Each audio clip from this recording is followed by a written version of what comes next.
सभी को जय श्री राधे कृष्ण। मैं Yogesh Gupta, life astro coach, आप सभी का स्वागत करता हूं अपने चैनल इस सुक्तम एस्ट्रो डिवाइन पे। प्रोफेशनली मैं एक चार्टर्ड अकाउंटेंट भी हूं।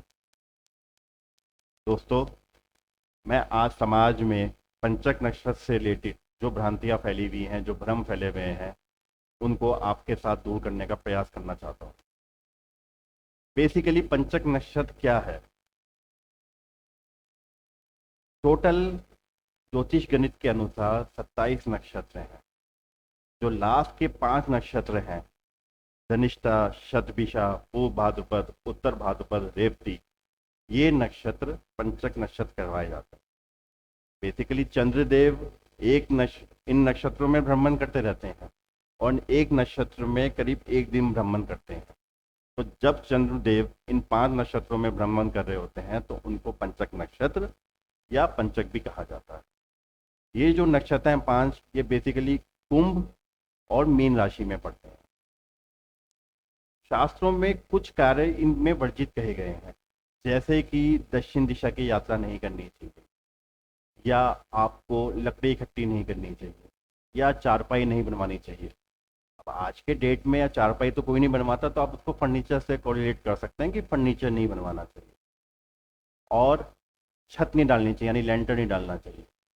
और 5वीं चीज कि आपको मृत्यु किसी के यहाँ हो जाती है अगर इन पंचक नक्षत्रों के दौरान, तो ऐसा माना जाता है कि पंचक नक्षत्रों में अगर मृत्यु होती है तो उसकी पुनरावृत्ति होती है।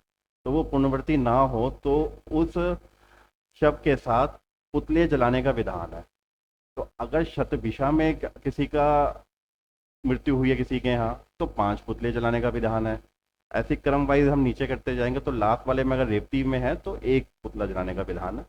वो अलग बात है कि लोग किसी भी नक्षत्र में हो 5 ही जला देते हैं। तो बेसिकली क्या है कि पुनरावृत्ति होती है।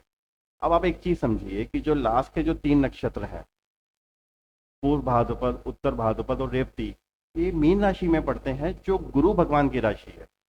गुरु सबसे शुभ ग्रह कहे गए हैं ज्योतिष में।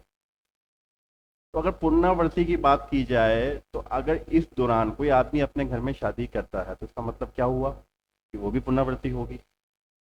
तो ये तो एक सोने पे सुहागा हो गया कि अगर पंचक में आप में शादी किसी ने करी, तो हो सकता है कि उसके घर में, उसके परिवार में या उसकी रिश्तेदारी में जिनकी शादियां काफी टाइम से रुकी हुई थी, वो वाली शादियां भी पुनरावृत्ति हो जाए और शादी हो जाए। ऐसा नहीं है कि उसी बंदे की 5 बार शादी होगी, जो लोग भ्रम फैलाते हैं। इसका मतलब यह है कि उस घर के अंदर शादी का माहौल दोबारा बनेगा। ऐसे ही अगर किसी के यहाँ जन्म हो जाता है, किसी बच्चे का जन्म होता है, किसी बीवी का जन्म होता है, तो वहाँ पे भी यही है कि अगर कोई सालों से ट्राई कर रहा था, उसके यहाँ बच्चा नहीं हो रहा, तो अगर उसकी रिश्तेदारी में, उसके घर परिवार में हुआ, तो वहाँ पे भी बच्चा हो। तो पंचक में आप जो मैंने आपको कुछ कार्य बताए, उन कार्यों के अलावा कोई भी चीज वर्जित नहीं है।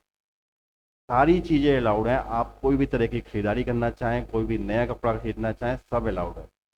तो दोस्तों, मैं आप सबसे प्रार्थना करूंगा कि अपना जो भ्रम है उसको दूर करने की कोशिश करें, और जो हमारे शास्त्रों में एक्चुअल लिखा हुआ है उसी पे जाएं। और लास्ट में आप सभी से मेरी प्रार्थना है, आप सभी से रिक्वेस्ट है मेरी, कि मेरे साथ जुड़े रहने के लिए मेरे चैनल को लाइक करें और सब्सक्राइब करें। जय श्री राधे कृष्ण।